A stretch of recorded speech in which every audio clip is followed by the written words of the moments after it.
কয়দিন থেকে শাহজালাল রহমতুল্লাহ আলাইহির মাজার লইয়া ভিডিও কল দেখলাম। আমি জানি ইতা কথা কল বহুত মানুষে বালা পাইতা নাই। শাহজালাল লইয়া মানুষে যে বাড়াবাড়ি করেন। তাই একজন মুজাহিদ আসলা, একজন দায়ী আসলা। তাই লগে 360 জন মানুষ আসলা যারার মাধ্যমে তাই ইসলাম স্প্রেড করছো সিলেটের মাঝে। তাই হিন্দু রাজার লগে যুদ্ধ করছো করিয়া রাজারে আড়াইছেন যুদ্ধের মাঝে। আর যত সময় গেছে তাই স্টোরির মাঝে মানুষে এক্সট্রা জিনিস সকল বাড়াই অ্যাড করছেন। ইভেন তো তাই বেশি দিন আগে বাংলাদেশও আসলা না, বেশি হইলে 700 বছর আগে হইব। মানে তাই নবী রাসূলের সময়ের মানুষ নাই। আর in the context of history 700 বছর কিচ্ছু নাই। ওখানে আপনি গড় বাড়ি বিল্ডিং হল পাইবা যেটা 700 বছর 1000 বছর পুরান মানুষ ওখানে থাকরা যারা জানো নেরা লাগে তুরা কই মানুষ ওলা স্টোরি হল বানাইছেন যে তাই যায় নামাজের মাঝে বইয়া নদী ক্রস করিলছেন। ইনবাদ একটা ওয়েল আছে, একটা ঝর্ণা আছে, মানুষ ওখানে একটা বলে জমজমর পানির লগে কানেক্টেড। মানুষ ওখানে ইনবাদে মাছ অকল যেটা আছে আইনর মাজারর খান্দাত ইটা বলে ফির অকল ইতারে খানি খাওয়াইলে নাকি হয় এরার কাছে মান্নত করিয়া দোয়া করিয়া পয়সা দিলে ই মানুষের মান্নত কবুল হয়ে যায়।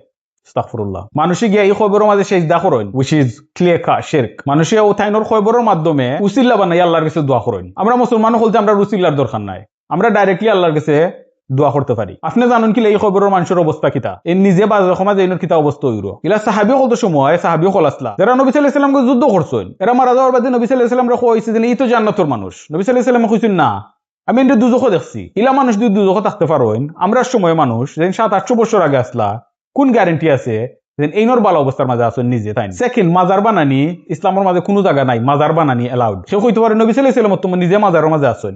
না, ওইটা মাজার নাই, এটা একটা প্রোটেকশন। কারণ ইটালিয়া বহুত কনস্পিরেসি হইছে, নবী সাল্লাল্লাহু আলাইহি ওয়াসাল্লামের শরীরে তারা বহুতবার চুরি করতে চাইছে। আর এই জায়গায় মসজিদ থেকে আলাদা করবার লাগে একটা সেকশন বানাই দিয়েছে। ইনফ্যাক্ট নবী সাল্লাল্লাহু আলাইহি ওয়াসাল্লাম হাদিস মাঝে কইছেন তোমরা খবরের ফাঁকা করিও না, খবরের উপরে স্ট্রাকচার বানাইও না, যেটা মাজার বানানি হয়। আলী রাদিয়াল্লাহু আনহু কইছেন যে নবী সাল্লাল্লাহু আলাইহি ওয়াসাল্লাম আমারে মিশনের মাঝে পাঠাইছিলা অমুক অমুক জায়গাত। আমারে কইছেন ইনো গিয়ে আমি যতটা মূর্তি পাই আর যতটা খবর উঁচা করা পাই এগুন মিশাই দিতাম মাটির লগে। ইসিটা মাজার লইয়া যেটা প্রবলেম হলো ইউরো পয়সা চুরি এটা যে সময় আপনি দেখবা ইসলাম মান হইল না, এটা মাঝে উল্টা পাল্টা হইব। আর মাজারের মাঝে খেনে পয়সা দিতে আপনি সেউর খবরও পয়সা দিলে যদি নেকি হইতো তাহলে সব থেকে বেশি নেকি হইল নবী সাল্লাল্লাহু আলাইহি ওয়াসাল্লাম যেন আসুন মাঝে পয়সা দিলে আপনি পয়সা দিরা আপনার কুফুর আকীদার ভিত্তিতে আর সুদ ডাকাতে খাইরো, বাদ নিয়তে দিরা বাদ জায়গা যাইরো।